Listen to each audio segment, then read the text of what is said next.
Congress must create a nonpartisan commission to understand the catastrophic security failures that happened at the Capitol on January 6, 2021, both to hold people accountable and to ensure that it never happens again. We must also understand why the federal law enforcement response was much stronger at the protest over the summer than during yesterday's attack on Congress. I also call on the Joint Terrorism Task Force to investigate, arrest, and prosecute any individual who entered the Capitol, destroyed property, or incited acts of domestic terrorism observed yesterday. More immediately, we know that the current president must be held accountable for this unprecedented attack on our democracy.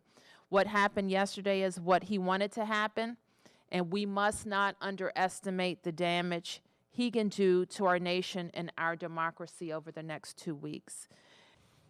Well, Mark, I think that we're obviously concerned about the 20th. We're concerned about the days leading up to the 20th, but I think we as Americans have to also ask ourselves, is this going to be a new normal in America, regardless of if Donald Trump is the president? Are people still going to be inspired to violence and to try to overthrow institutions of our government? So I think that frame for everybody has to reset, because it may not end on the 20th. And so that, for us, as we think about it, as the nation's capital, that means a whole different level of policing. I sit before you right now with intelligence that suggested that there would be an attempted breach of the U.S. Capitol. There was no intelligence that suggested there would be a breach of the U.S. Capitol.